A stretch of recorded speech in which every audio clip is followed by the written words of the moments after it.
పవన్ కళ్యాణ్ గారు చాలా పెద్ద ఉత్తరం రాసిపెట్టారు సినిమా ఇండస్ట్రీకి సంబంధించి. భారీ బహిరంగ లేఖ అది. ఫస్ట్ ఆఫ్ ఆల్ ఆ లేఖ మీరు చదివే ఉంటారు కాబట్టి దానిపైన ఓవరాల్గా మీ కమెంట్ ఏంటి, సారాంశం ఏమంటారు? ఏమీ లేదు. ఇప్పుడు ఆయన పవన్ కళ్యాణ్ ప్రజల ముందు తను చెప్పిన మాటలు దేనికి సమాధానం చెప్పలేని పరిస్థితుల్లో ఇప్పుడు కొత్త కథ ఎత్తుకుని దీని మీద ఒక చిన్న ఏదో చేసి కాలక్షేపం చేయడానికి ఉంటాడు. ఇప్పుడు ఆయన ఒక ఉప ముఖ్యమంత్రి అయ్యాడు. ఆయన జుట్టు ఎగరేసుకుంటూ వైజాగ్ స్టీల్ ప్లాంట్ కదలనేమని అన్నాడు. కదిలిపోతుంది వైజాగ్ స్టీల్ ప్లాంట్. వాళ్ళ యూనియన్ మినిస్టరే చెప్పేశాడు, ఇట్ ఈస్ పాలసీ ఆన్ అని. So Vizag steel plant కదిలిపోతుంది.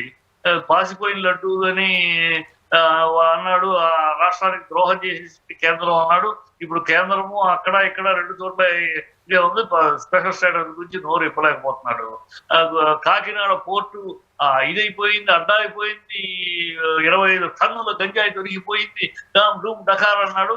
ఇవాళ వాళ్ళ సిబిఐ రిపోర్ట్, వాళ్ళ ప్రభుత్వం ఉండగానే ఇప్పుడు సిబిఐ రిపోర్ట్ వచ్చింది. అది గంజాయి కాదు, డ్రై ఐస్ అని చెప్పారు.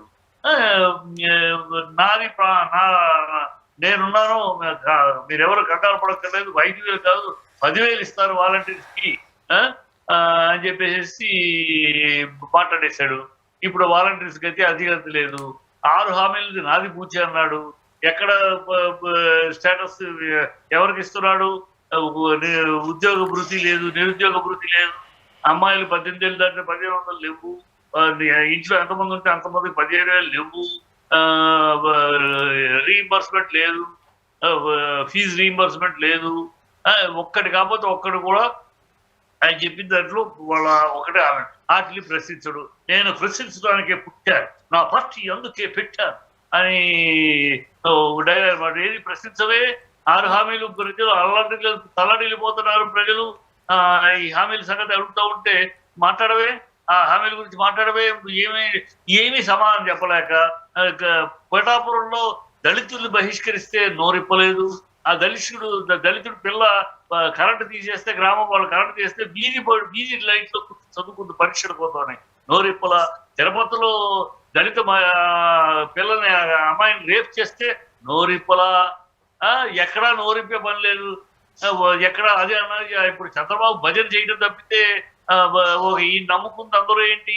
ఈయనేదో వస్తాడు, ఏదో చంద్రబాబు పోయినసారి అబద్ధాలు చెప్పినా ఈసారి ఈయన ఉన్నాడు కనుక ఆయన ఉన్నాము. నాలాంటి వాళ్ళు నమ్మాం. నేను కూడా గతంలో పవన్ కళ్యాణ్ ఏదో కొత్త రాజకీయం తీసుకొస్తాను, కానీ పవన్ కళ్యాణ్ అతనికంటే ఆచంటకరుడు అని అంటూ చంద్రబాబు కన్నా ఎక్కువ అబద్ధాలు, చంద్రబాబు కన్నా ఎక్కువ యూటాలు, చంద్రబాబు కన్నా మోసం పడటం, ప్రజలు వంచడం, ప్రజలకు ఒకటి చెప్పడం, ఒకటి చేయడం. 32,000 అమ్మాయిలు మిస్ అయిపోయారన్నారు. ఇప్పుడు మరి అది పచ్చి అబద్ధము, చాలా అబద్ధం. అది 32 అమ్మాయిలు మిస్ అవటం అనేది లేదే లేదు. అది కేవలం ఎన్నికల కోసం. ఎవరు చెప్పారు? ఇది ఎవరో చెప్పలా. కేవలం BJP మిత్రపక్షమైన BJP Bandi Sanjay home minister, state home minister హోదాలో పార్లమెంట్ లో చెప్పాడు. సత్యాగ్రహం ఏమిటి? వీళ్ళు ఏమి ప్రజల ముందు ఎడలేడు, ప్రజల ముందు సమాధానం చెప్పలేడు. ఏం మాట్లాడు? ప్రజలు ఎక్కడ తీసినా అక్కడ నిలదీస్తున్నారు. ఏది హామీలు వెయ్యని మాట్లాడుతారు. తనకి ఇప్పుడు ఆ టాపిక్ అంతా డైవర్ట్ చేయడానికి సినిమా ఫీల్డ్ ఏంటి? సినిమా ఫీల్డ్ ఇప్పుడు అందరూ వ్యక్తిగత కలవరు. వాళ్ళు వస్తే ప్రతినిధులే కాదు, ప్రతినిధులే ప్రస్తుతానికి ప్రతినిధులు వస్తారు. ప్రతినిధులతో పాటు ఇండస్ట్రీలో పెద్దలుగా వస్తారు.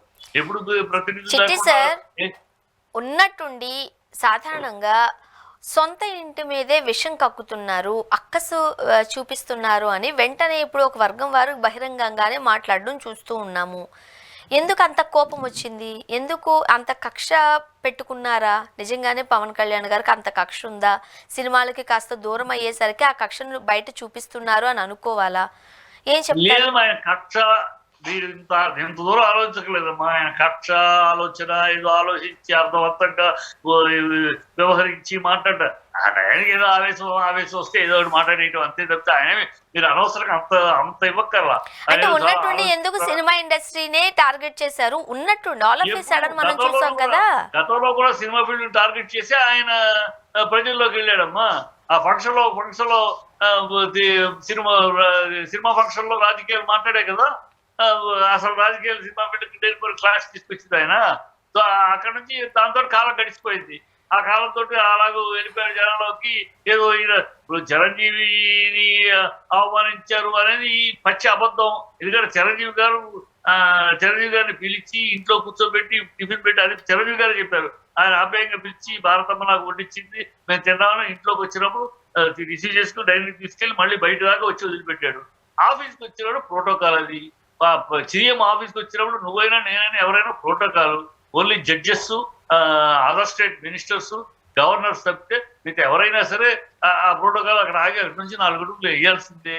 ఆ పద్ధతిలో అందరు దిగారు. దాన్ని ఒక బిల్డప్ చేసేసి హంగామా చేసి న్యూటెగ్రేసి నేను మాట్లాడేసి చిరంజీవి గారు అప్పుడు మాట్లాడి ఉండాలి. లేదయ్యా నన్ను గౌరవంగా పిలిచికెళ్ళి ఇంట్లో కూర్చోబెట్టి భోజనం పెట్టాడు, ఆయన ఆవిడే వడ్డించింది అని ఆయన ఓపెన్ గా చెప్పుండాలి. ఆయన చెప్పలేదు. ఆయన చెప్పకుండా సైలెంట్ గా ఉండేటప్పటికి వీళ్ళ అబద్ధం పాపులర్ అయిపోయింది.